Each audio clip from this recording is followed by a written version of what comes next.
Slovenia இன்றைக்கு வரலாற்று ரீதியிலான ஒரு அறிவிப்பை விடுத்திருக்கிறது. அது என்ன அறிவிப்பு என்று சொன்னால், இஸ்ரேலுக்கு எவ்விதமான ஆயுத ஏற்றுமதிகளையும் இனிமேல் செய்ய மாட்டோம். ஸ்லோவேனியாவிலிருந்து இஸ்ரேலுக்கான ஆயுத ஏற்றுமதிகள் முற்றுமுழுதாக தடை செய்யப்படுகிறது என்கிற அறிவிப்பை விடுத்திருக்கக்கூடிய ஸ்லோவேனியாவினுடைய ஜனாதிபதி என்ன சொல்றாருன்னா, ஐரோப்பிய நாடுகளில் இஸ்ரேலுக்கான ஆயுத ஏற்றுமதியை முழுமையாக தடை செய்த முதலாவது நாடாக நாங்கள் தான் வருகிறோம் என்கிறாங்க. இதுல இருந்து என்ன தெரியுதுன்னா, கனடா ஆயுத ஏற்றுமதி செய்யல என்று சொன்னது பொய். ஏற்கனவே நம்முடைய வீடியோவில் சொல்லியிருக்கிறோம்.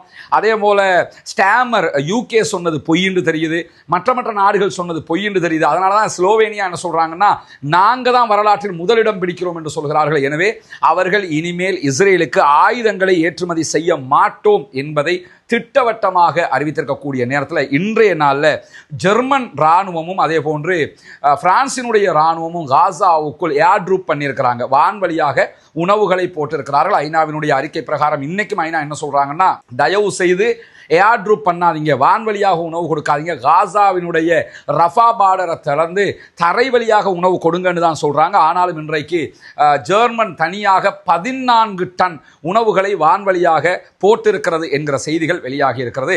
ஏற்கனவே ஜெர்மனுடைய வெளிவிவகார அமைச்சர் காசா தொடர்பாக ஆதரித்து கருத்து சொல்லியிருந்த நேரத்தில் இஸ்ரேலிய வெளிவிவகார அமைச்சரும் இஸ்ரேலுடைய பாதுகாப்பு அமைச்சரும் 2 பேருமே அதற்கு எதிராக இது நீங்கள் நாஜிக்களை ஆதரிக்கிற போங்கு என்கிற கருத்துக்களை எல்லாம் தெரிவித்திருந்த நிலையில் இன்றைக்கு திடீரென்று ஜெர்மனும் ஏர் ட்ரூப் பண்றாங்க. இதெல்லாம் ஒன்று மட்டும் தெரியுது, என்னன்னா பாலஸ்தீனத்தை பிரான்சோ அல்லது பிரித்தானியாவோ வேறு யாருமோ தனி நாடாக அங்கீகரிக்காமல் இருக்க வேண்டும் என்றால், அங்கீகாரத்தை தடுக்க வேண்டும் என்றால், இந்த நாங்கள் உணவு கொடுத்துட்டோம் சொல்லி இப்ப திடீர்னு வந்து எல்லாருமே ஏர் ட்ரூப் பண்றாங்க, உணவு கொடுக்கணுங்கிறாங்க. இந்த காரியம் எல்லாம் இதை தடுப்பதற்கான முயற்சி என்பது மட்டும் திட்ட தெளிவாக தெரியக்கூடிய நேரத்தில் காசாவுக்குள்ள 40 டன் உணவுகளை நாங்கள் போட்டிருக்கிறோம் என்று பிரான்ஸ் இன்றைக்கு சொல்லியிருக்கிறது. குறிப்பாக பிரான்ஸ் இன்றைக்கு இந்த மனிதாபிமான உதவிகளை விமானம் மூலமாகத்தான் ஒப்படைத்திருக்கிறார்கள் என்கிற செய்திகளும் இன்றைக்கு வெளியாகி இருக்கிறது. எது எப்படி போனாலும் அவர்களுக்கு உணவு கொடுக்கிறோம் என்கிற பேரில் மீண்டும் பாலஸ்தீன மக்கள் ஏமாற்றப்பட்டுவிடக் கூடாது. பாலஸ்தீன மக்களுக்குரிய உரிமையை தடுப்பதற்கான ஒரு முயற்சியாக இந்த ஏர் ட்ரூப்பை சில நாடுகள் பயன்படுத்துறாங்க.